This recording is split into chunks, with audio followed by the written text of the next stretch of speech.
Muli po ay magandang umaga po sa inyong lahat.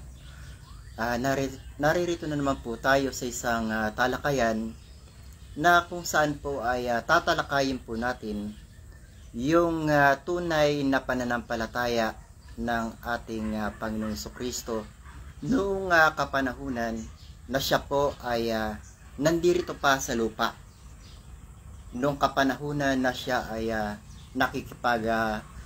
nakikipagbaka sa iba't ibang pananampalataya dahil nais niyang maitanyag ang tunay na pananampalataya na nais ng ating dakilang Ama na naging daan ng lahat ng mga taong nabanal, kagaya ni Amang Abraham, ni Amang Jacob,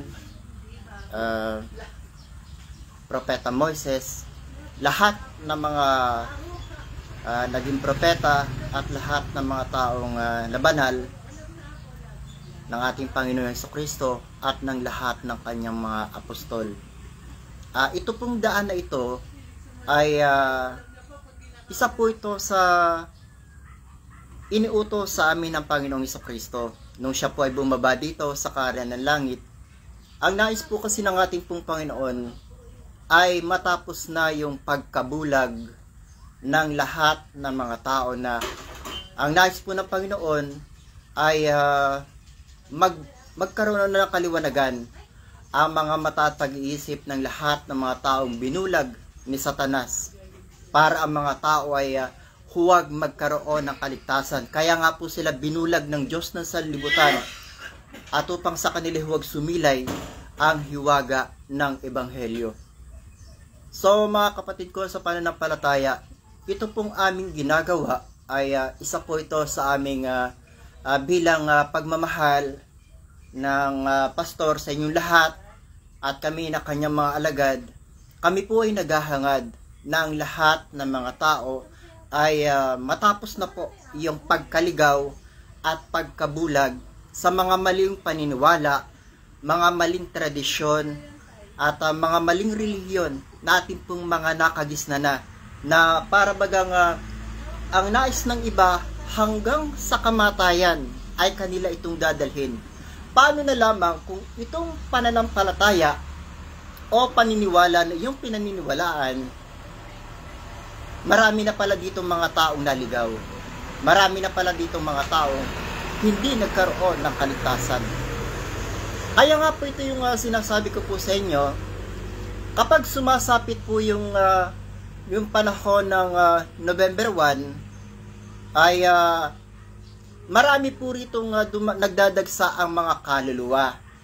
Mga kaluluwa ng iba't ibang galing sa kanilang mga pananampalataya na pinangakuan nila ng kaligtasan. Subalit sa katotohanan, yung kaligtasan na pinangako po sa kanila ay nagdulot pala sa kanila ng pagkaligaw. Kasi po, ayon po kay Haring Solomon, mayroon daw pong tila baga isang daan na akala mo ay katotohanan. Subalit ang dulo pala ay pagkapahamak. So ito po yung ginagawa po natin bilang bahagi po ng aming pagmamahal sa inyong lahat na matapos na ang pagkaligaw at pagkabulag ng lahat ng mga tao. Kailangan na po sumilay ang maningning na kaliwanagan. Kaya nga po kami ay inatasan ng Panginoong Jesucristo na ituro na po sa inyo ang tunay niyang pananampalataya. Pananampalatayang dinaanan ng lahat ng mga taong nabanal. 10 ng mga apostol ng Panginoong Jesucristo at siya. Linawin mo kasi pananampalataya o relihiyon. Tama. Ganyan ang kaubalin niyo, relihiyon. Ayan po, pananampalataya daw po o relihiyon na talagang nais ng ating pong dakilang Ama. Yung uri ng pagsamba na kailangan na pong mahayag sa buong sanlibutan. Na kung paano po natin mapapalugod, mabibigyan ng kaluguran ang ating dakilang Ama sa uri ng pagsamba na ating pong gagawin. Kaya mga kapatid ko sa pananampalataya, ang nais ko po sa inyo, kayong lahat ay maging matalino. Be wise. Dahil alam nyo po, kaligtasan po ng ating mga kaluluwa ang nakasalalay dito. Minsan lamang po tayo mabubuhay dito sa sanlibutan. Kaya po itong minsang panahon na tayo ay mabubuhay dito sa sanlibutan, kailangan na po natin itong maipagsulit. Na kailangan po nating maging matalino na maalaman po natin yung mga daan na dinaanan ng mga taong na banal. Yung kanilang pananampalataya na kanilang pinanghawakan hanggang sa kahuli-huling hangganan ng kanilang buhay. Kaya po sila ngayon ay nandoon sa kaharian ng ating dakilang Ama.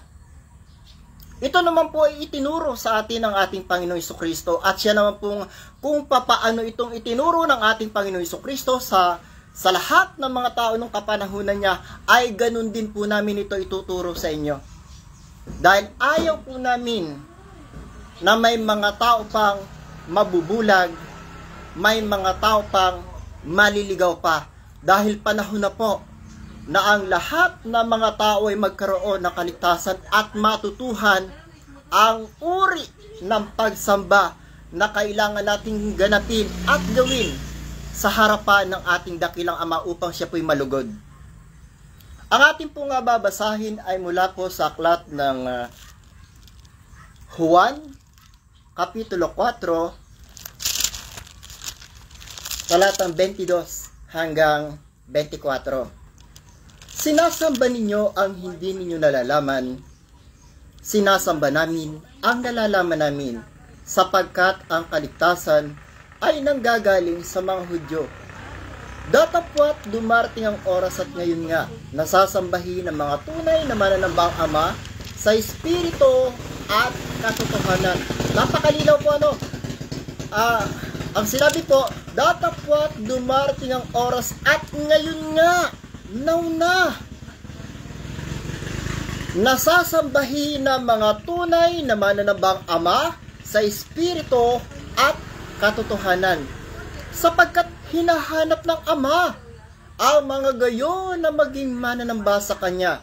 Ang Diyos ay Espiritu, at ang mga sa Kanya ay nagsisamba ay kinakailangang magsisamba sa Espiritu at katotohanan. So siguro naman po ay napakalinaw ko kung paano itong sinabi at sinalita at sinaysay ng Panginoong Jesucristo noong kapanahunan niya, ay ganun din ko po ito binitawan sa inyo. Walang labis, walang kulang, upang ang lahat ng mga dapat po ninyong maalaman sa uri ng pagsamba na gagawin natin sa ating dakilang Ama, upang siya ay malugod at hindi. Alam niyo po, marami po kasing paraan ng pagsamba ang ginagawa ng mga tao sa dakilang Ama, na akala po nila ay nalulugod ang dakilang Ama, na hindi po nila alam na pupuot po ang dakilang Ama sa mga uri ng pagsamba na ginagawa nila. Pasintabi lang po ito sa inyong lahat. Ito po ay hindi po ito pagtuligsa sa inyong mga ginagawa. Ito po ay pagtatama sa lahat ng mga mali-maling ginagawa natin sa uri ng pagsamba na nais ng ating dakilang Ama. Mga maling gawain, mga maling tradisyon, mga maling paniniwala na dapat na po nating maitama. Ang kinagagalitan po ng ating pong dakilang Ama na uri ng pagsamba na ginagawa ng mga tao, ganito. Una, ang pagsamba po natin sa mga ribulto. Ayaw na ayaw po ng ating dakilang Ama na tayo ay yuyukod, tayo ay maglilingkod, tayo ay sasamba sa mga ribulto. Napakalayo po ito sa itinuro ng ating Panginoong Jesucristo. Ang nakalagay po, ulitin ko lang po, datapwat dumarating ang oras at ngayon nga, nasasambahin ng mga tunay na mananambang Ama sa Espiritu at katotohanan. Paano po ba yung ginagawang pagsamba sa Espiritu at katotohanan? Ang sinasabi pong katotohanan, ito pong banal na kasulatan. Una, ang sabi po ni Propeta Josue, ang aklat na ito ng kautusan ay huwag mahihiwalay sa iyong bibig, kundi iyong pagbubulayan araw at gabi. So, ibig sabihin po pala, ang aklat na ito, yung Biblia, kailangan po natin itong babasahin araw-araw. Kahit isang sitas lang bawat araw. Alam nyo po, yung mga sitas na inyong binabasa kada araw, ito po ang mga kayamanan, karunungan na inyo pong may ipon na madadala nyo po sa kalangitan. Di po ba ang sabi ng ating Panginoon? Mag-ipon ka ng kayamanan doon sa langit at hindi dito sa lupa. At yung po mga kayamanan na yan na inyong ipunin, yun po yung mga karunungan na makukuha po natin sa pagbasa natin sa banal na kasulatan. Kaya po kami bilang mga lingkod ng Diyos ay hinihikayat ko na po kayong lahat na magbasa ng banal na kasulatan upang tayo, para po tayo nag-iipon ng barya sa alkansya. Iyon po yung gagawin dahil tayo, tandaan po natin lahat, tayong lahat may mga tapayan po tayo sa kalangitan. Yung tapayan po na yon, yun po yung pag-iipunan natin ng mga kayamanan natin. Yung ating mga panalangin, yung mga pagbasa, pag-iipon ng mga karunungan na makukuha po natin sa banal na kasulatan. Iyan po yung dapat po natin pagsumikapang gawin. Ang tayo ay makaipon ng mga karunungan na makukuha natin sa banal na kasulatan. Dahil ayon po sa Biblia, ang Biblia po ay Diyos. Naniniwala kayo na ang Biblia ay Diyos? Basahin po natin. Juan, Kapitulo 1, talatang 1. Nang pasimula, siya ang berbo, at ang berbo ay sumasa Diyos, at ang berbo ay Diyos. Di po ba ang mga salita ay berbo? Ano po yung verb? Verb. Salita. Sabi ka, English, mo Sabi ka.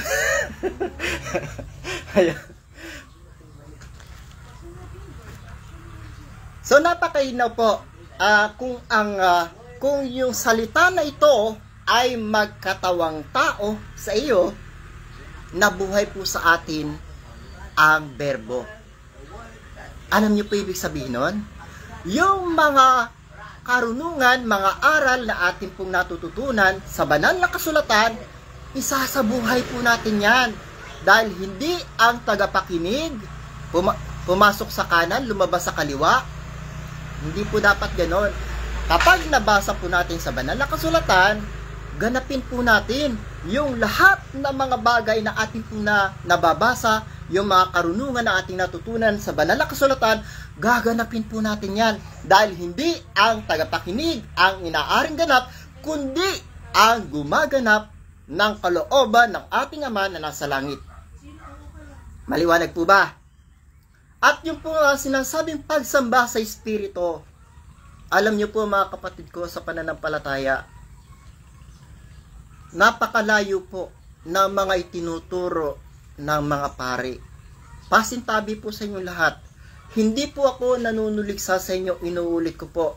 Ito po ay pagtatama sa mga mali po nilang itinuturo sa atin na tayo ay luluhod sa samba, paglilingkuran yung mga ribulto. Panahon na po mga kapatid ko ng pagbabago. Panahon na po para tigilan na po natin yung mga ganitong gawain. Hindi po ito nakalulugod sa harapan ng dakilang Ama. Sa halip na siya ay malugod. O sige po, babasahin na po natin. Po, sabi ng pastor. Basahin po natin sa aklat ng Exodo.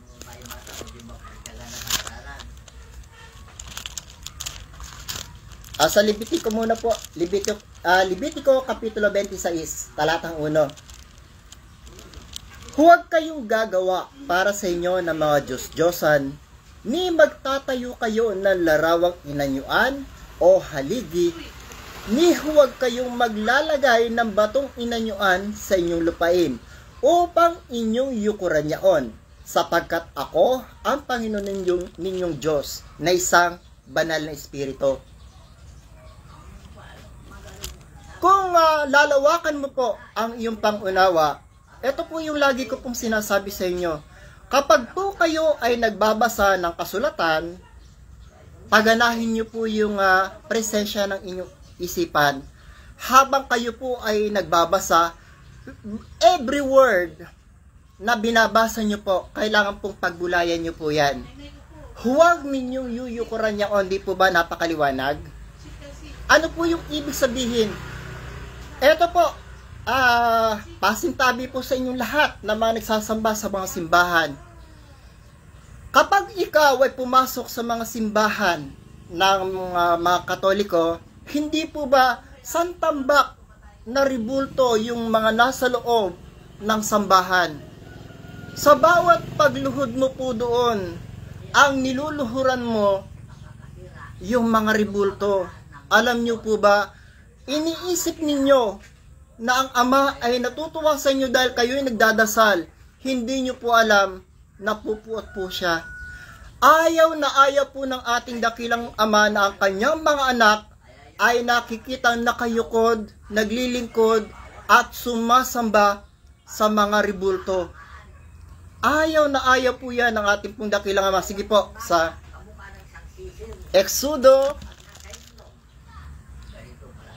Exodo Kapitulo 20, talatang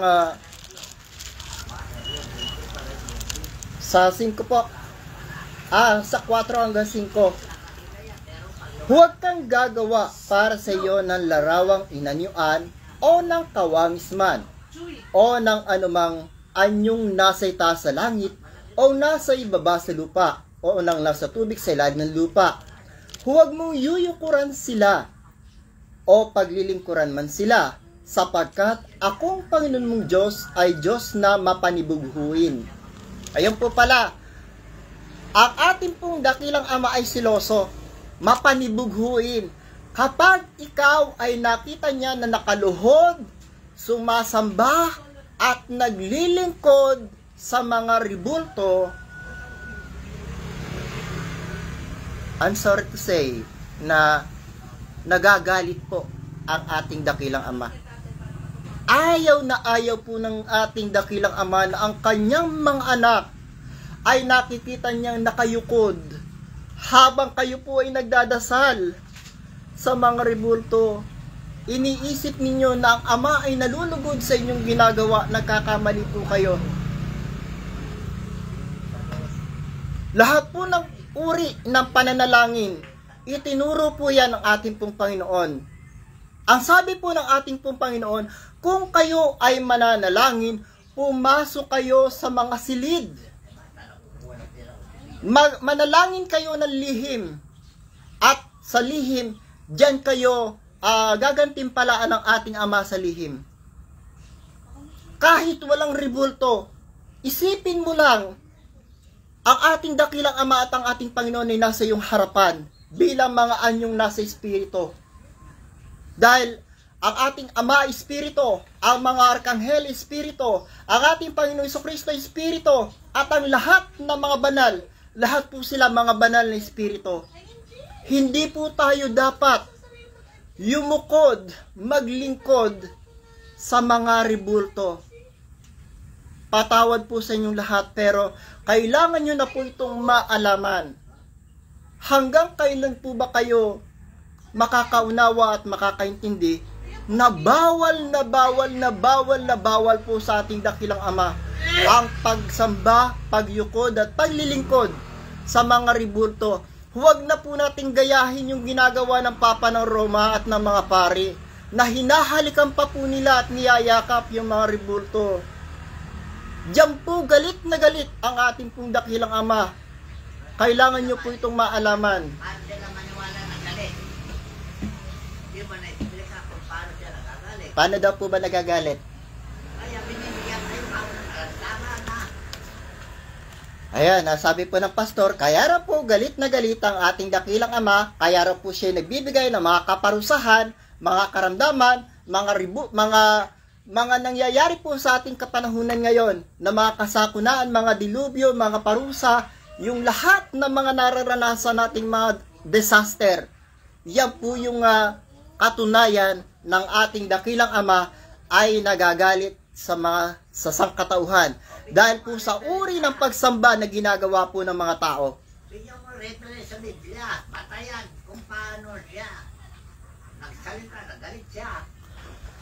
Ito nga po, binasa ko yung Exodo Kapitulo 20, talatang 4 hanggang 5. Tapos yung Levitico Kapitulo 1, talatang 1. 26, talatang 1.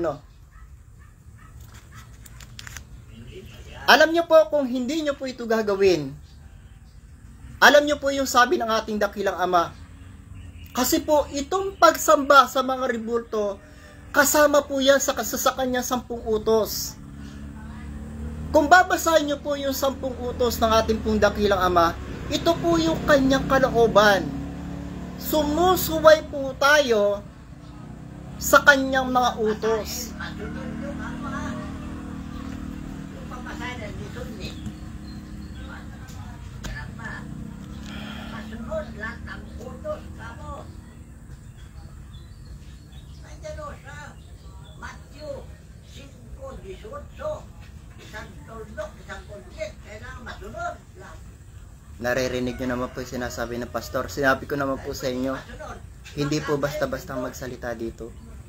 Nandyan po siya nakatingin. Tinitingnan kung tama yung mga sinasabi mo. Ganun po dito.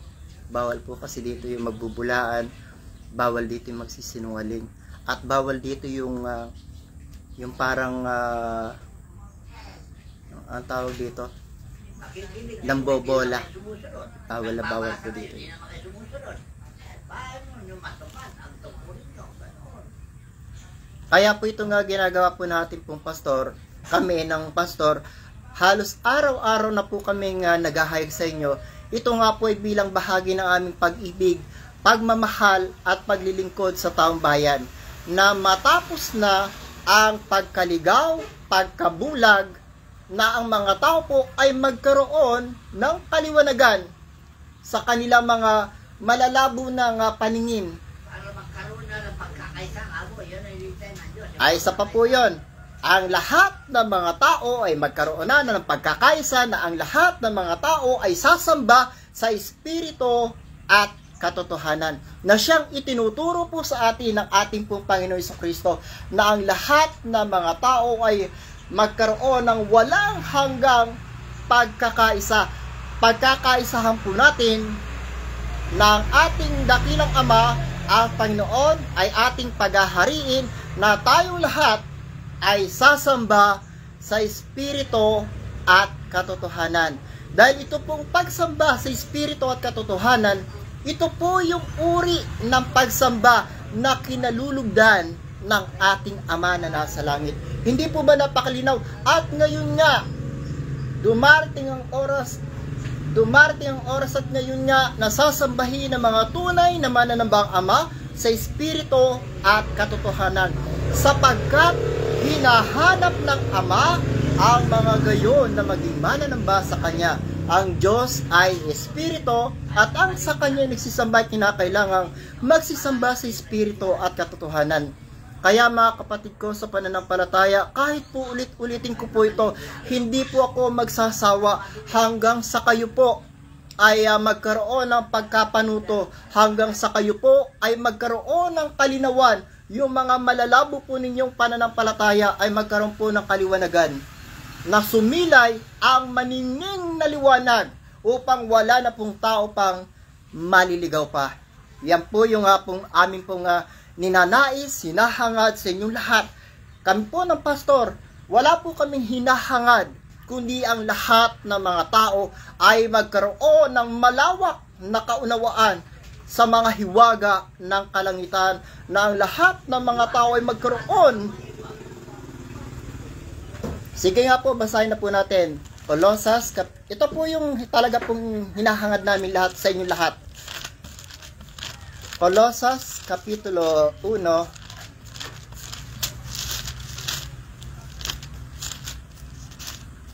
ito po yung talagang ultimate na hinahangad po namin sa inyong lahat, na ang bawat tao ay magkaroon ng malawak na kaunawaan sa mga pagbasa sa banal na kasulatan. Ito po, Colosas Kapitulo 1, talatang 9 hanggang 10.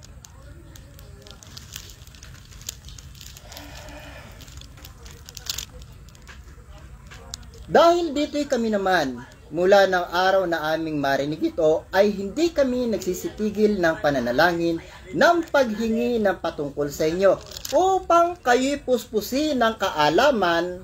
Kaya nga po araw-araw na po kami naghahayag ng kanyang kalooban sa buong karunungan at pagkaunawa ayon sa Espiritu.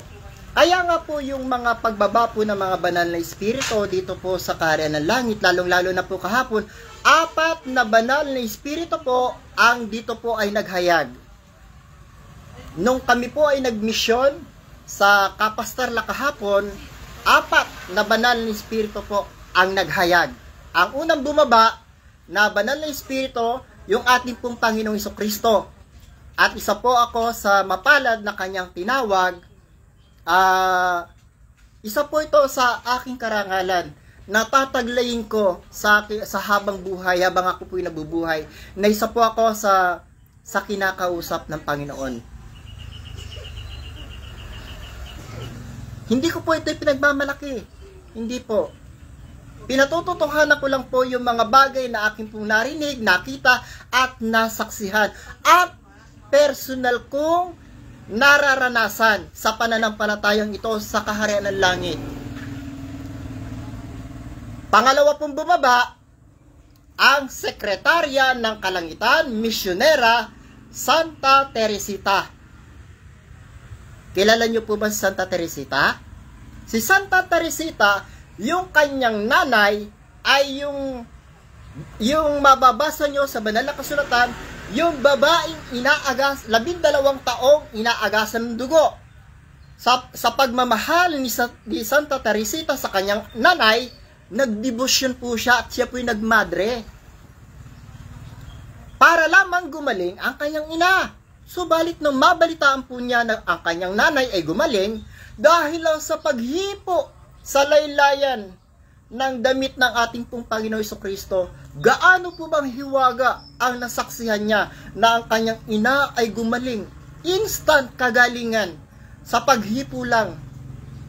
Sa tindi ng pananampalataya ng kanyang nanay sa Panginoon Hesukristo, agad dumating ang biyaya ng kagalingan. Alam niyo po ba, hinubad ni Santa Teresita ang kanyang pagkamadre at siya ay sumama sa krusado ng ating Panginoong Hesukristo. At siya ay isa ng banal na espiritu at siya na ay isa ng sekretarya, misyonera doon sa kalangitan. Kaya nga po itong daan na amin pong itinuturo sa inyo, ito po yung daan na dinaanan ni Santa Teresita, Panginoong Hesukristo, ng lahat ng kanyang mga apostol. Kaya po dito sa pananampalataya, wala na pong maliligaw pa. Bawal po sa amin ang magbubulaan.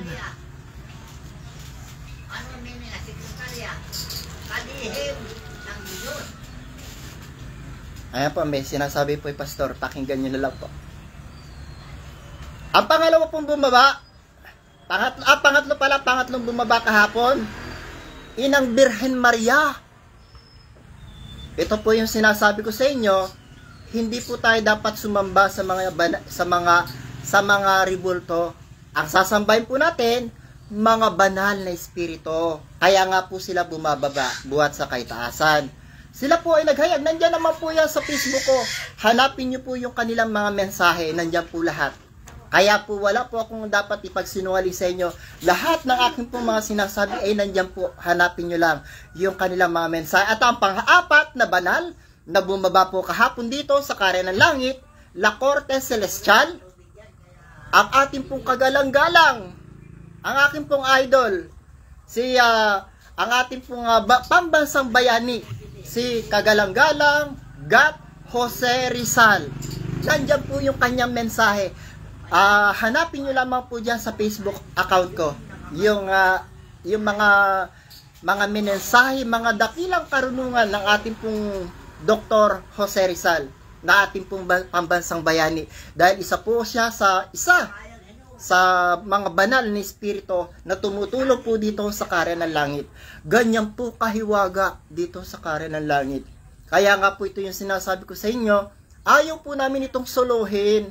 Kaya nga po lahat kayo na mga mananampalataya at may paniniwala sa mga banal na espiritu, hinahalina ko po kayong lahat dito para po maranasan nyo rin kung papaano ang mga pagbaba ng mga banal na espiritu. At alam nyo po ba yung susi dyan? Kung bakit sila bumababa? May isang sugo na naghanda ng daan upang ang mga banal na espiritu ay bumaba, buhat sa kaitaasan. Yan po yung napakahirap gawin, dahil kailangan po ito ng isang matinding kapangyarihan na nagmumula sa Ama at sa Panginoon para po ito'y mangyari at maganap. Napakahiwaga po nito. Hindi po ito basta-basta. Kaya nga po yung kinuwento ko sa inyo na nakausap ko yung Ama nung isang gabi namin dito, alas 12 ng hating gabi nung pagkatapos naming manalangin. Alam ko po na napakahirap para sa inyo na maunawaan at maintindihan at paniwalaan yung aking po mga sinasabi at mga sinasalita. Pero sa ganang akin po, sabi ko nga po sa inyo, ang sabi ng Apostol San Pedro, Gawa Kapitulo 4, talatang 20, sapagkat hindi mangyayaring hindi ko sabihin ang mga bagay na akin nakakita at nangarinig at mga nasaksihan. Personal ko pong nararanasan at personal kong nasasaksihan dito sa Kaharian ng Langit. Yan po yung kailangan ng mahayag, isang pananampalataya na ginagabayan ng mga banal na espiritu. Na mga banal na espiritu, akyat baba dito sa Kaharian ng Langit, buhat sa kaitaasan. Ito po, may pinababasa po yung pastora. Ito po sa Roma Kapitulo 8, talatang 14. Sapagkat ang lahat ng mga pinapatnubay ng Espiritu ng Diyos ay sila ang mga anak ng Diyos. Hindi po ba napakasarap? Anong pagkakaiba ngayong kamo sa inyo at kami? Ganun na. Ayan po, sabi po ng pastor yun na, ano daw yung pagkakaiba sa mga pananampalataya ninyo at sa pananampalataya namin? Hindi ginagabayan. Na kung alam nyo naman po na nararamdaman nyo na wala pong mga bumababang mga banal na espiritu, yan po yung sinasabi namin, yung kanila pong mga tunay na presensya, bumababa po sila. Sila ay naghahayag, nagre-revelasyon, nangangaral, nanggagamot, at namamahagi ng mga biyaya at kapangyarihan sa oras ng pagpupulong. Yan po yung hanapin po ninyo.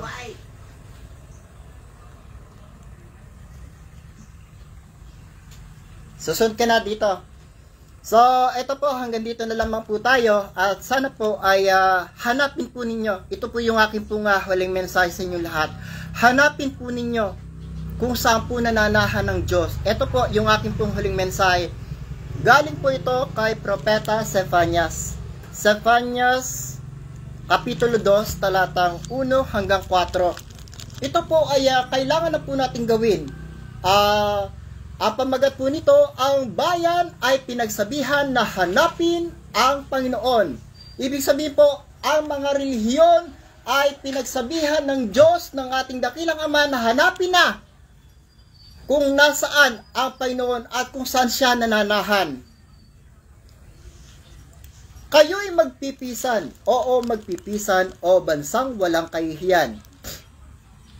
Bago ang pasya lumabas, bago dumaang parang dayami ang karawan, bago dumating sa inyo ang mabangis na galit ng Panginoon, bago dumating sa inyo ang karawan ng galit ng Panginoon, hanapin ninyo ang Panginoon ninyong lahat na maamo sa lupa na nagsisigawa ng ayon sa kanyang kahatulan. Hanapin ninyo ang katuwiran, hanapin ninyo ang kamuan kay pala ay malilingid kayo sa kaarawan ng galit ng Panginoon. At ang sabi pa nga po ng Panginoon, kung saan ang naroroon ng mga espiritu, doon ay may kalayaan. Alayaan po natin na may pahayag yung kanilang kung saan sila naroroon. Na tayo po ay makakasama ng ating pong Panginoon sa kanyang paghahari. Na tanda po natin lagi mga kapatid ko, na isang maliit lang na grupo ang makakasama ng ating pong Panginoon. Alam niyo po ba yung ibig ko sabihin? Mabigat po ito, pero pasensya na po sa inyo. Isang maliit lang na grupo ang makakasama ng ating Panginoon Jesucristo sa kanyang paghahari sa loob ng 1,000 taon. Alam niyo po yung maliit na grupo na to, karamihan po sa kanila ay may mga banal na espiritu. Meron po sila mga gabay, meron po sila mga biyaya at kapangyarihan. Sila po yung mga tunay na lingkod ng ating pong Panginoon. So hanggang dito na lamang po at maraming salamat po sa inyo lahat sa inyo pong patuloy na pakikinig sa mga aral ng katotohanan dito sa kaharian ng langit, ang tunay na tahanan ng ating pong Panginoon, dahil ang tunay na ulo ng iglesia ng pananampalatayang ito na kanyang ginagabayan, ang Panginoong Jesucristo po. Siya po ang ulo ng pananampalatayang ito. Kaya po yung presensya niya lagi po siyang naririto at siya po yung bumababa dito at nagpapakayag. Kaya po sa inyo mga kapatid ko, kayo po ay aking hinahalina dito po sa kaharian ng langit. Ang lahat ng kapurihan, kapangyarihan, karangalan ay aking itinataas sa ating dakilang Ama at sa ating Panginoong Jesucristo, sa lahat ng mga banal na espiritu, mga arkangheles ng kalangitan at mga doktor ng kalangitan. Papuri, pasasalamat, paggalang at pagsamba ay aking itinataas sa kanilang mga dakila at makapangyarihang pangalan. Sumainyo nawa ang biyaya at kapayapaan mula sa Diyos Ama at sa ating Panginoong Jesucristo. Maraming salamat po sa inyo lahat.